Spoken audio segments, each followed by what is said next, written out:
Howdy folks, hi Hannah, how are you? Hi, good. That's good. Those lenses you're about to juggle with, just so you know, they're about 24K each. As Nikon users, we're kind of spoiled that we get a great range of 1.2 primes now that also allow us to skip having a gym membership because they're so big and heavy you get a workout every time you use them. Early on we got the 51.2, that guy's now hovering around 2,000 US dollars. Then we got the 85, that's around 3,000 US dollars. And most recently we got the 35, which is also around $3,000 and must be setting records for the biggest, most ridiculous 35mm lens on the market. Today I wanted to put them head to head. Whilst they have different use cases, I thought it would be at least interesting to see how does the image quality, bokeh, sharpness, contrast, all of that good stuff compare in a bunch of different shooting conditions. Now through this we'll do a bunch of different kinds of tests. For this first one I'm going to do a landscape and a portrait, keeping the frame the same. For the landscape we'll go top of the head to the bottom of her top, and portrait will go full head and feet, all wide open to see how's the overall shot look. And here, I mean at f1.2 we're at like over 1/3000th of a second base ISO, so we're gonna get really clean files. So get down halfway through her body so that I'm not distorting her too much. Oh, so I don't really move too much. Great. 35, done. 50. I might even work out that it's like where the 35 was horizontal, this is vertical. Let's see. The sun is so contrasty even through this diffuser. Finally, the 85. I will give you guys download files so you can pixel peep them to your heart's content and see what you think. Now, I have to crop her hands off here because we're keeping the frame the same. Looking that way again a little. Great. Now, interesting thing on these guys, the close focus closely resembles their focal length. So I'm doing this off memory, but it's something like the 85 focuses 80 centimeters away, the 50 is about 45 centimeters away, and the 35 is about 30 centimeters. But because of those ratios, 30 to 35 is a closer ratio than 80 to 85, or sorry, a farther ratio, the 35 has the biggest reproduction ratio. So let me just see what is the closest we can get, putting her eyeball right around the center. So when I get to the third lens, I'm going to be uncomfortably close, I apologize. Okay, so I can get to about here. Dreamy. 50. Chin slightly up, yeah. You can see each one I'm getting that much closer, but the reproduction ratio hasn't changed too much. I expect the 35 to be slightly better. We're still talking like, I don't know, a 5th or a 6th macro, not anywhere near real macro. And apologies, I'm getting super close. Chin up. A bit uncomfortable, right? I don't know where to look. Straight into the center of the lens. Okay, we must have some. Cross-eyed. Yeah. Okay, folks, so that's our close focus comparison done. Thank you for being a sport. I know it's not fun having a camera up that close. Next time I'll let you do it to me. It is, I don't know the official temperature, but sweaty, disgusting hot. So let's head inside and do some more in studio.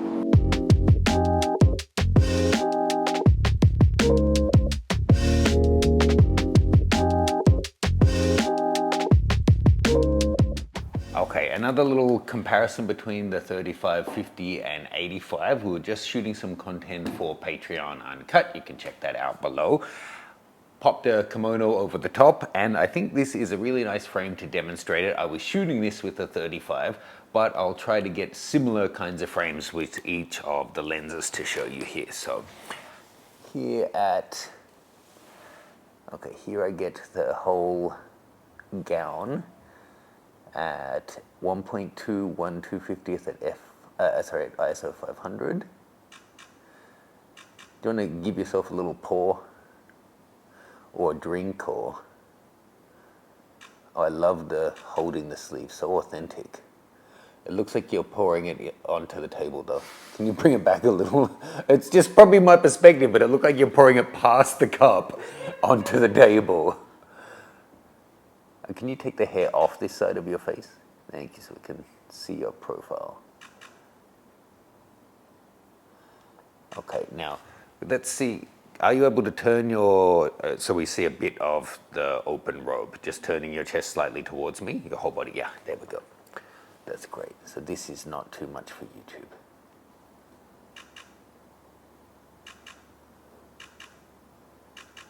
Beautiful.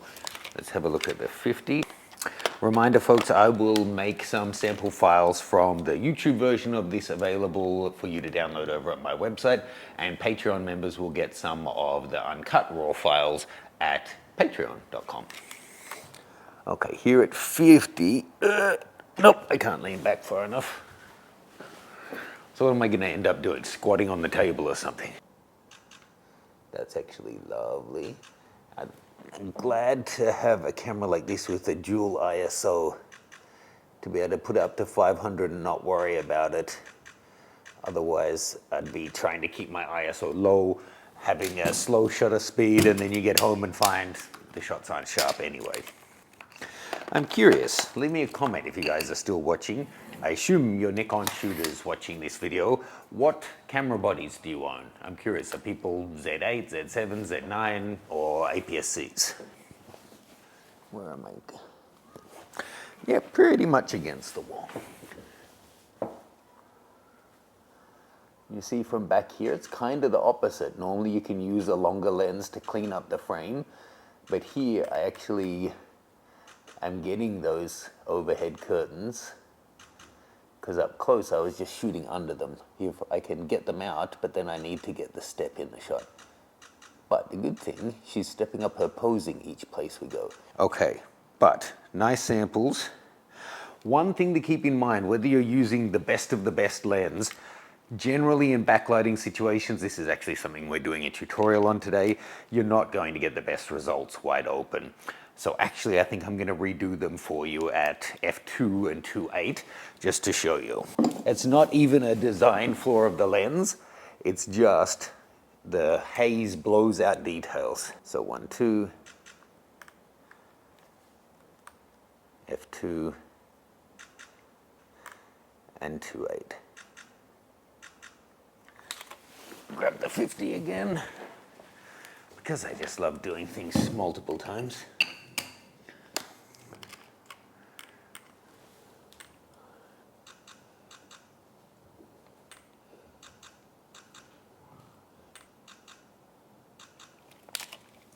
And the 35.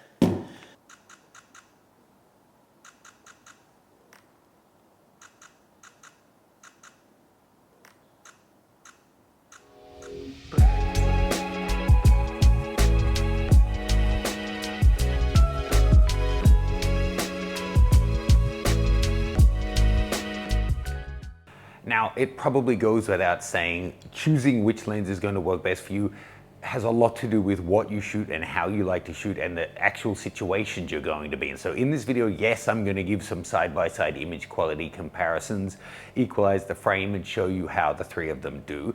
But here I'm doing a shoot where I'm backstage and doing some stuff for Patreon. So we just put on a YouTube suitable outfit. And this is a shot that I think is going to work great for 35. Not sure, maybe 50, 85 is going to be a completely different shot. So I just thought it might be worth including this as kind of an example. So I want to color this scene up, seeing it's so retro. I've already put a bit of a warm light in here to warm that backlight up. Then I'm going to make, this is over the top, but what the heck. So popping a bit of red in there, and hopefully not having it fall over. These lights are pretty nice and level, so you can actually do this. I'm not sure if I'm gonna see the light coming through this fish tank of a thing. And then like a green or a tealy type color onto Felicia. And I'm gonna shoot from that way. So I do want this a bit backlighting, so we have some prominent shadows on her face. Okay, yes, I am seeing those lights, but I'll see if it works for me. Okay, this is kind of cool. Sorry, first I'll adjust this. If you want to join us behind the scenes on these shoots, check out Patreon Uncut. It's my page where we bring you along uncensored, uncut, behind the scenes on shoots. These, as well as travel and landscape and all kinds of boudoir shooting. All the different models you see on the channel are featured on there as well. Details in my link tree. You can see we're getting the nice little foreground objects here. Get that clock in as well. That's nice, that tilting your head slightly away from me. Now, 2 adjustments I'm going to make. How stable is this chair? Are you able to cross your legs or not really? Which one? This one? This Other way, yeah, that way. Yeah, this is nice. So here, I'm not seeing too much of that red in the background. What's going on here? Okay, that's getting face. We're getting some nice reflections in the mirror and stuff. I'll bring these closer.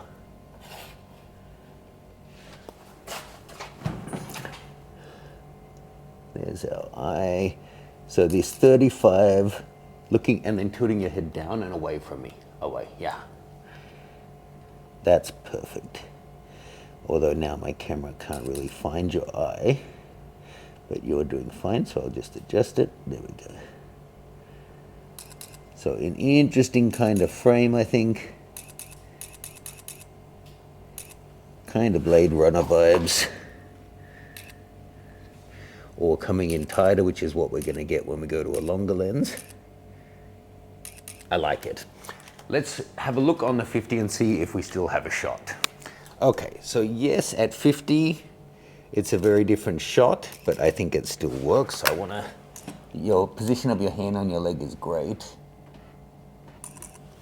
It's a little tighter with the curtain. I can, of course, always go to portrait, which is probably going to be my solution for the 85. But if I want to stay on landscape. Now, in this case, I'm not even faking it because we can't adjust the chair more than that. I can't get further away from her. The chair's about to fall apart. This is the distance we have essentially. So 35 was the shot I wanted. 50, I can get something. 85, well, let's see. We might just get a cool tight headshot or we might get nothing. So a very different looking shot. Look back to me. There you go.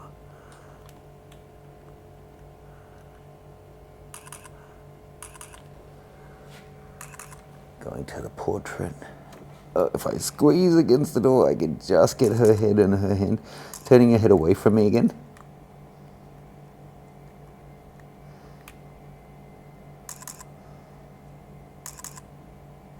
Turning your chin away is better. Yeah, so we get that second bit of light. You can put it slightly towards me, but just a tiny bit. There's good. Okay, so that kind of demonstrates 2 things. 1, your shot is going to drastically change if you're in a confined space.